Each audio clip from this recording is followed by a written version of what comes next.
Hi, this is Camus, the Plague, Camus, I should say, the Plague, Part 4, Chapter 7.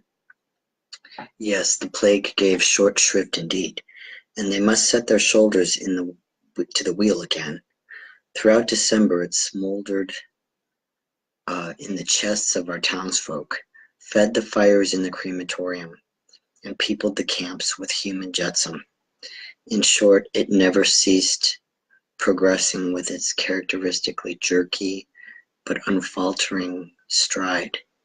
The authorities had optimistically reckoned on the coming of winter to halt its progress, but it lasted through the first cold spells without the least remission. So the only thing for us to do was to go on waiting.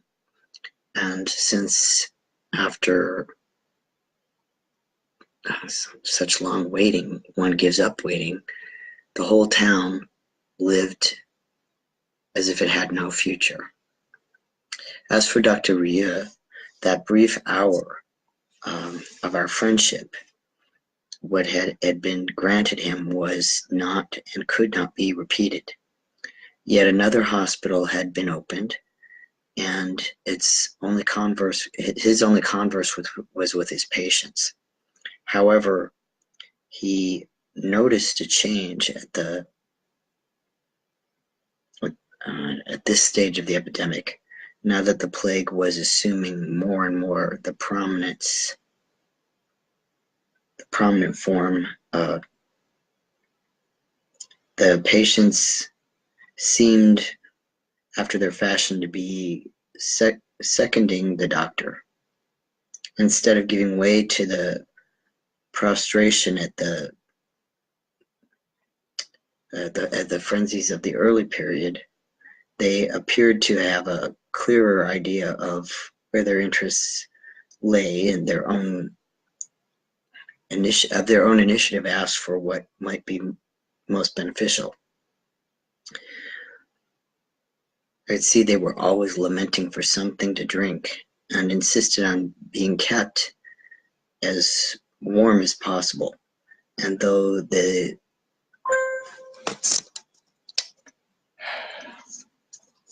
demands on him were exhausting as before, Rieu no longer had the impression of putting up a solitary fight. The patients were cooperating. Towards the end of December, he received a letter from Monsieur Auton, who was still in quarantine. The magistrate stated that his quarantine period was over. Unfortunately, the date of his admission to camp seemed to have been mislaid by the Secretariat, and he was still detained, and he was certain it was due to a mistake. His wife, recently released from quarantine, had gone to the prefect's office to protest and been rudely treated. They had told her that the office never made mistakes. Rieu asked Rambert to look into the matter, and a few days later Monsieur Auton called on him. There had in fact been a mistake, and Rieu showed some indignation. But Monsieur Auton, who had grown thinner, raised a limp, deprecating hand, weighing his words. He said that everyone could make mistakes, and the doctor thought to himself that decidedly something had changed. "What will you do now, Monsieur Auton?" Rieu asked. "I suppose you have a pile of work awaiting you." "Well, as a matter of fact, I'm putting in for some leave." "I quite understand. You need a rest." "It's not that. I want to go back to the camp." Rieu couldn't believe his ears. "But you've only just come out of it." "I'm afraid I did not make myself clear. I'm told there are some voluntary workers from government offices in that camp." The magistrate rolled his round eyes a little and tried to smooth down a tuft of hair. "It would keep me busy, you see. And also, I know it may sound absurd, but I'd feel less separated from my little boy." Rieu stared at him. Could it be that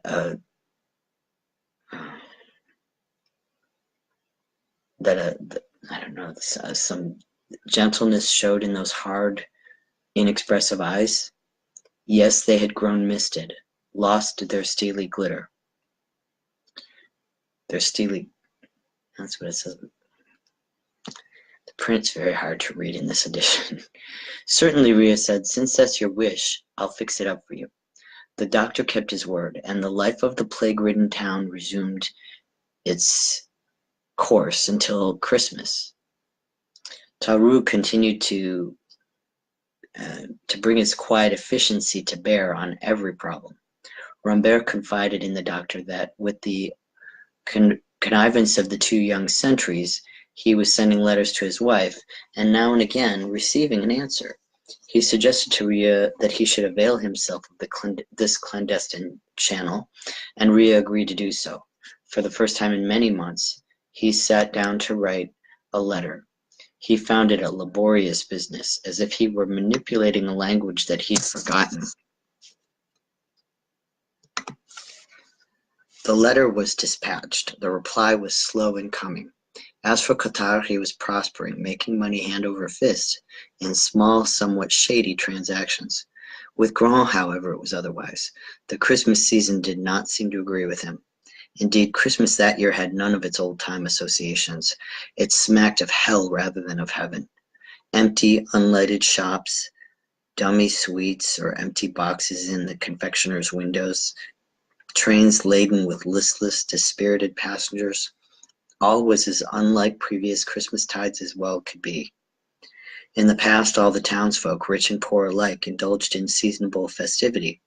Now only a privileged few, those with money to burn, could do so, and they caroused in shamefast solitude in a dingy back shop or a private room. In the churches there were more supplications than carols. He saw a few children, too young to realize what threatened them, playing in the frosty, cheerless streets, but no one dared to bid them welcome in. No one dared to bid them welcome in the God of former days, bringer of gifts, and old as human sorrow, yet new as the hopes of youth. There was no room in any heart for a very old gray hope, that hope which keeps men from letting themselves drift into death, and is nothing but a dogged will to live. Grand had failed to show up as usual on the previous evening. Feeling somewhat anxious, Ria called at his place early in the morning, but he wasn't at home. He wasn't at home. His friends were asked to keep a lookout for him. At about 11, Rambert came to the hospital with the news that he'd had a distant glimpse of Grand, who seemed to be wandering aimlessly, looking very queer. Unfortunately, he had lost sight of him almost at once. Taru and the doctor set out in the car to hunt for Grand. At noon, Ria stepped out of his car into the frozen air. He had just caught sight of Grand some distance away, his face glued to a shop window full of crudely carved wooden toys. Tears were steadily flowing down the old fellow's cheeks, and they wrung the doctor's heart, for he could understand them. And he felt his own tears welling up in sympathy. A picture rose before him of that scene of long ago, the youngster standing in front of another shop window like this one, dressed for Christmas, and Jeanne turning towards him in a sudden access of emotion and saying how happy she was.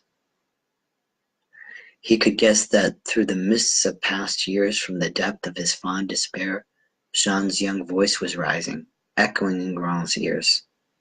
And he knew also what the old man was thinking as his tears flowed. And he, Ria, thought it too, that a loveless world is a dead world. And always there comes an hour when one is weary of prisons, of one's work, and of devotion to duty.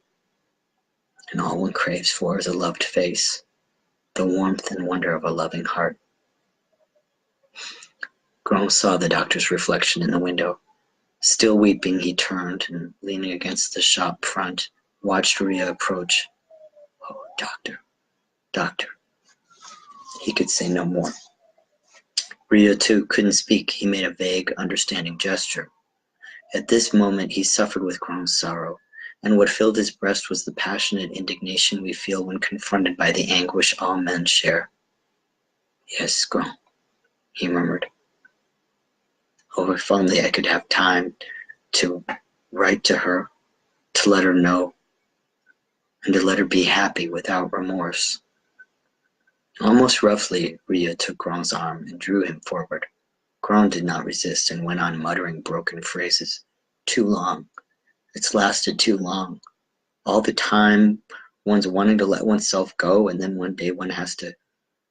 Oh, doctor, I know I look a quiet sort, just like anybody else, but it's always been a terrible effort, only to be just normal.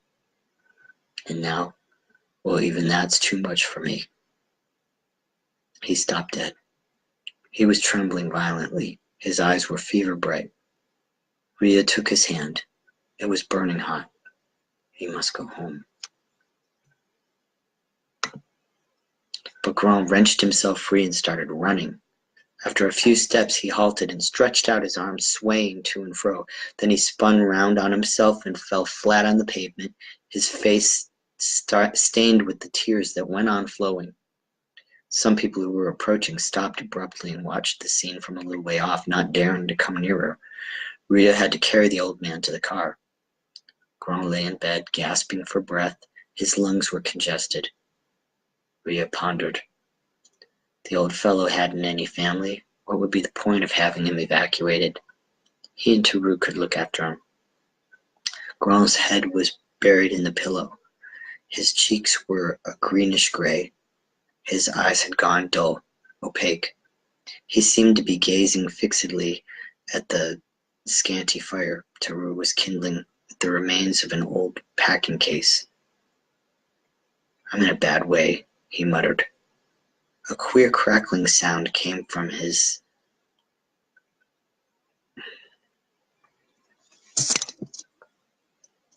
his flame-scarred lungs whenever he tried to speak. Ria told him not to talk and promised to come back. The sick man's lips parted in a curious smile, and a look of humorous complicity flickered across the haggard face. If I pull through, doctor, let's off. A moment later, he sank into extreme prostration.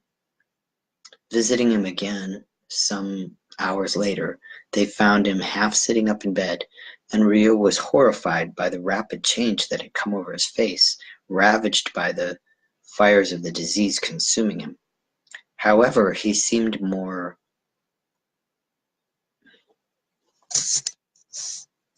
I don't know what that is. Lucid, and almost immediately asked him to fetch his manuscript from the drawer where he always kept it.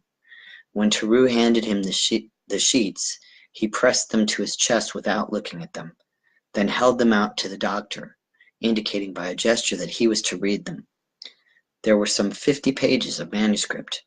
Glancing through them, Ria saw that the bulk of the writing consisted of the same sentence written again and again with small variants, simplifications, or elaborations.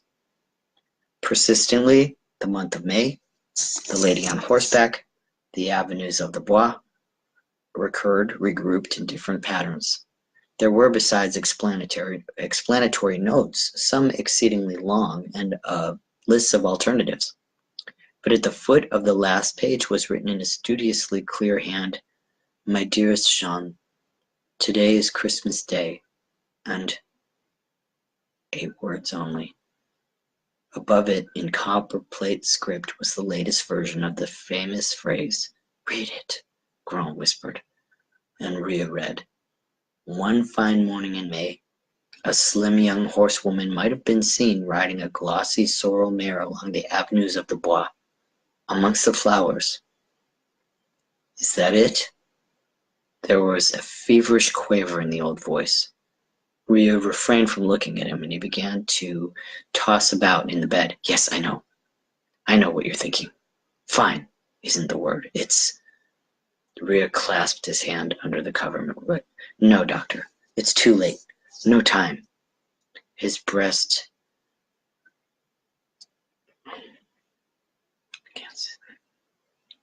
Something heaved painfully. Then suddenly he said in a loud, shrill voice, "Burn it!" The doctor hesitated, but Grand repeated his injunction in so violent a tone and without I don't know. agony in his voice, that Ria walked across to the fireplace and dropped the sheets on the dying fire. It blazed up, and there was a sudden flood of light, a fleeting warmth in the room. When the doctor came back to the bed, Grand had his back turned, his face almost touching the wall. After injecting the serum, Ria whispered to his friend that Grand wouldn't last the night, and Tarou volunteered to stay with him. The doctor approved. All night Ria was haunted by the idea of Grand's death, but next morning he found his patient sitting up in bed, talking to Tarou. His temperature was down to normal, and there were no symptoms other than a generalized prostration. "Yes, doctor," Grand said, "I was over hasty, but I'll make another start. You'll see, I can remember every word." Ria looked at Tarou dubiously. "We must wait," he said. But at noon there was no change.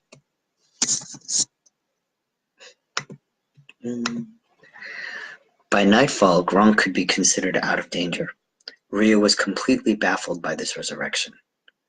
Other surprises were in store for him. About the same time, a girl was brought to the hospital whose case Ria diagnosed as hopeless, and he had her sent immediately to the isolation ward. She was delirious and had all the symptoms of pneumonic plague. Next morning, however, the temperature had fallen. As in Grand's case, the doctor assumed this was the ordinary morning fall, which his experience had taught him to regard as a bad sign. But at noon, her temperature still showed no rise, and at night it went up only a few degrees. Next morning it was down to normal. Though very exhausted, the girl was breathing freely. Ria remarked to Tarou that her recovery was against all the rules. But in the course of the next week, 4 similar cases came to his notice. The old asthma patient was bubbling over with excitement when Ria and Tarou visited him at the end of the week. "Would you ever have believed it? They're coming out again." "Who?" "Why, the rats." Not one dead or living rat had been seen in the town since April. Tarou looked anxiously at Ria. "Does that mean it's starting all over again?" The old man was rubbing his hands. "You should see him running, doctor. It's a fair treat, that it is." He himself had seen 2 rats slipping into the house by the street door, and some neighbors, too, had told him they'd seen rats in their basements. In some houses, people had heard those once familiar scratchings and rustlings behind the woodwork. Ria awaited with much interest the mortality figures which were announced every Monday. They showed a decrease. Part 5, Chapter 1. Though this sudden setback of the plague was as welcome as it was unlooked for, our townsfolk were in no hurry to jubilate. While intensifying their desire to be set free, the terrible months they had lived through had taught them prudence, and they had come to count less and less on a speedy end of the epidemic. All the same, this new development was the talk of the town, and people began to nurse hopes none the less heartfelt for being unavowed. All else took a back place. That daily there were new victims counted for little beside that staggering fact. The weekly total showed a decrease. One of the signs that a return to the golden age of health was secretly awaited was that our fellow citizens, careful though they were not to voice their hope, now began to talk, in, it is true, a carefully detached tone, of the new order of life that would set in after the plague. All agreed that the amenities of the past couldn't be restored at once. Destruction is an easier, speedier process than reconstruction. However, it was thought that a slight improvement in the food supply could safely be counted on, and this would relieve what was just now the acutest worry of every household. But in reality, behind these mild aspirations lurked wild, extravagant hopes, and often one of us, becoming aware of this, would hastily add that even on the rosiest view, you couldn't expect the plague to stop from one day to another. Actually, while the epidemic did not stop from one day to another, it declined more rapidly than we could reasonably have expected. With the first week of January, as unusually persistent spell of very cold weather settled in and seemed to crystallize above the town. Yet never before had the sky been so blue. Day after day, its icy radiance flooded the town with brilliant light, and in the frost-cleansed air, the epidemic seemed to lose its virulence. And in each of 3 consecutive weeks, a big drop in the death toll was announced. Thus, over a relatively brief period, the disease lost practically all the gains piled up over many months. Its setbacks with seemingly predestined victims, like Grand Henri's girl patient, its bursts of activity for 2 or 3 days in some districts synchronizing with its total disappearing from others, its new practice of multiplying its victims, say on a Monday, and on Wednesday letting almost all escape. In short, its excesses of violence, followed by spells of complete inactivity, all these gave an impression that its energy was flagging out of exhaustion and exasperation, and it was losing with its self-command the ruthless, almost mathematical efforts that it had been making, it had trumpeted hitherto. Of a sudden, I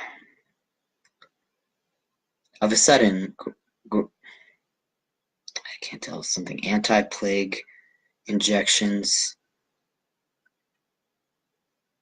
showed frequent success, denied until now. Indeed, all the treatments the doctors had tentatively employed without definite results now seemed almost uniformly efficacious.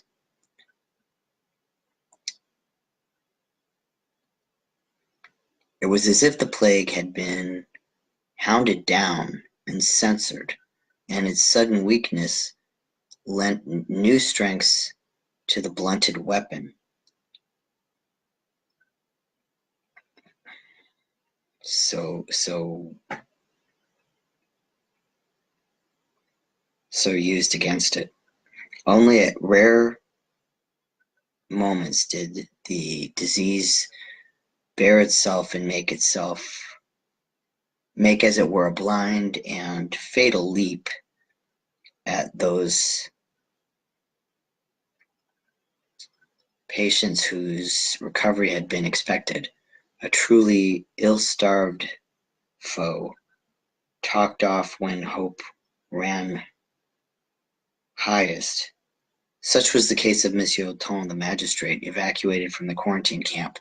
True said of him that he'd had no luck, but one couldn't tell if he had in mind the life or the death of Monsieur Ton. But generally speaking, the epidemic was in retreat all along the line. The official communiques, which had at first encouraged no more than shadowy, half-hearted hopes, now confirmed the popular belief that the victory was won and the enemy abandoning his positions. Really, however, it is doubtful that it could be called a victory.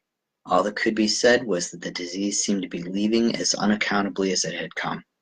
Our strategy had not changed, but whereas yesterday it had obviously failed, today it seemed triumphant. Indeed, one's chief impression was that the epidemic had called a retreat after reaching all its objectives. It had, so to speak, achieved its purpose. Nevertheless, it seemed as if nothing had changed in the town.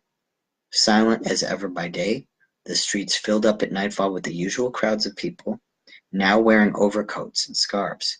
Cafes and picture houses did as much business as before.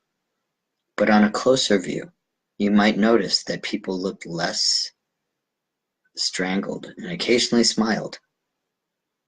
And this brought home the fact that since the outbreak of the plague, no one had hitherto been seen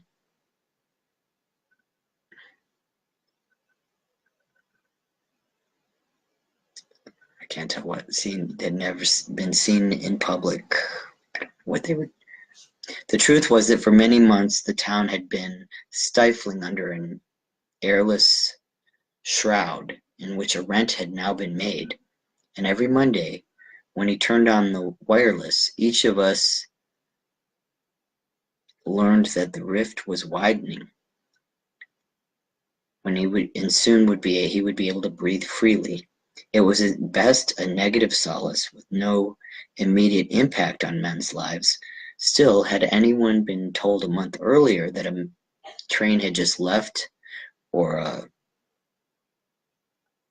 something put in, or that cars were to be allowed on the streets again, the news would have been received with looks of incredulity.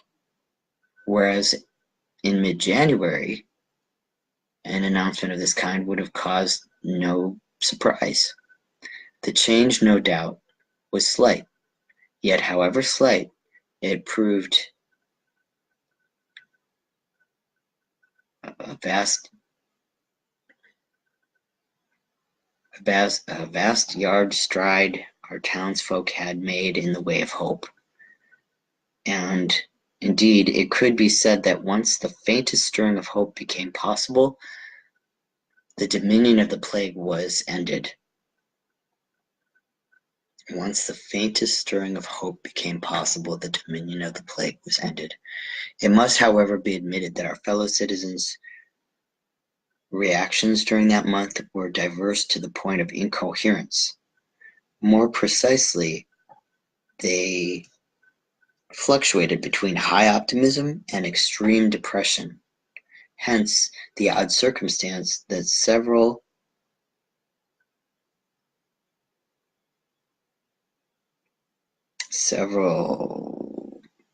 I can't tell points of escape took place at the very moment when the statistics were most encouraging. This took the authorities by surprise, and apparently the sentries too, since most of the escapists brought it off. But looking into it, one saw that people who tried to escape at this time were prompted by quite understandable motives. Some of them plague had imbued with a skepticism so thorough that it was now a second nature. They had become allergic to hope in any form. Thus, even when the plague had run its course, they went on living by its standards. They were, in short, behind the times. In the case of others, chiefly those who had been living until now in forced separation from those they loved, the rising wind of hope, after all these months of durance and depression, had fanned impatience to a blaze and swept away their self-control. They were seized with a sort of panic at the thought they might die so near the goal and never see again the one they loved, and their long privation have no recompense. Thus, though for weary months and months they had endured their long ordeal with dogged perseverance, the first thrill of hope had been enough to shatter what fear and hopelessness had failed to impair, and in the frenzy of their haste they tried to outstrip the plague, incapable of keeping pace with it up to the end.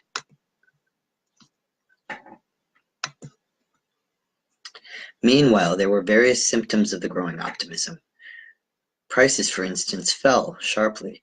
This fall was unaccountable from the purely economic viewpoint. Our difficulties were as great as ever. The gates were kept rigorously closed, and the food situation was far from showing any improvement. Thus, it was a purely psychological reaction, as if the dwindling of the plague must have repercussions in all fields. Others to profit by the spread of optimism were those who used to live in groups and had been forced to live apart. The convents reopened, and their communal life was resumed. The troops, too, were regrouped in such barracks as had not been requisitioned, and settled down to the garrison life of the past. Minor details, but significant. This state of subdued yet active ferment prevailed until January 25th, when the weekly total showed so striking a decline that after consulting the medical board, the authorities announced that the epidemic could be regarded as definitely stemmed.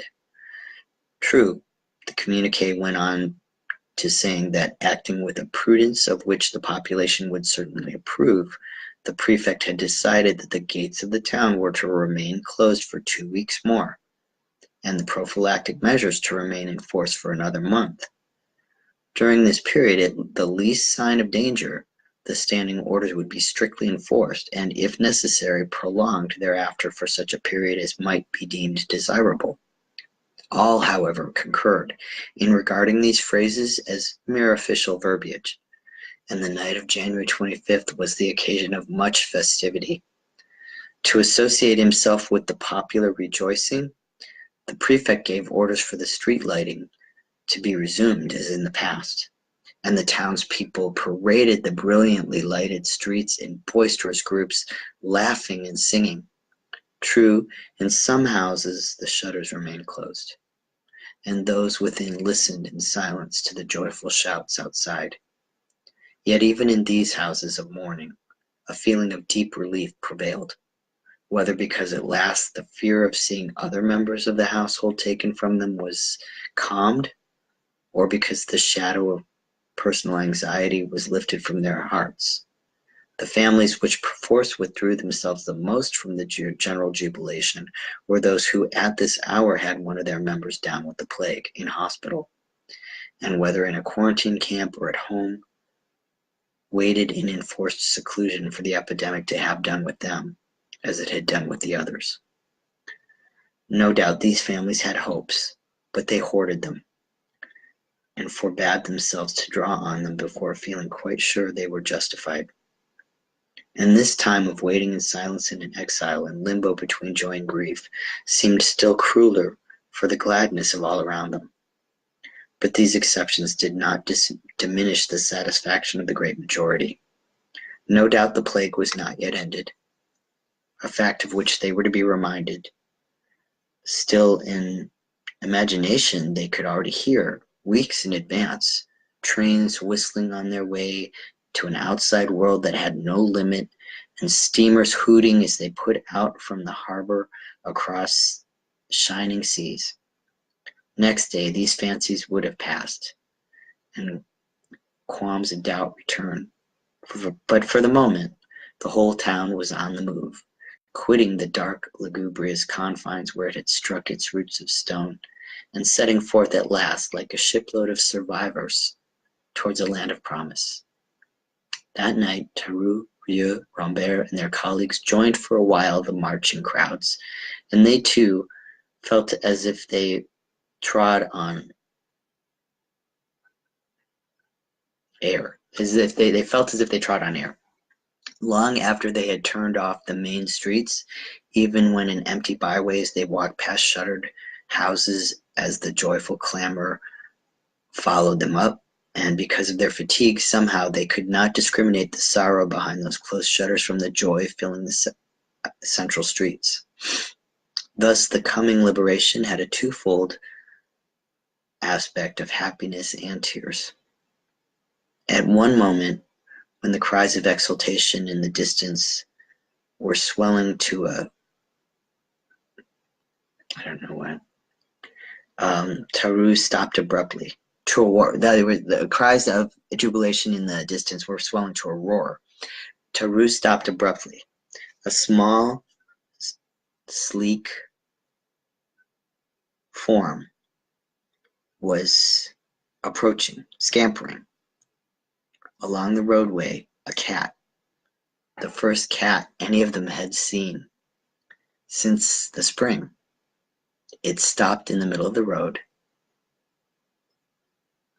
hesitated, licked a paw, and quickly passed it behind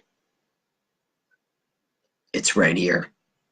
Then it started forward again and vanished into the darkness. Tarou smiled to himself. The little old man on the balcony, too, would be pleased. Okay, that's all for tonight. It's only 30 more pages to go and I'll be done with this book.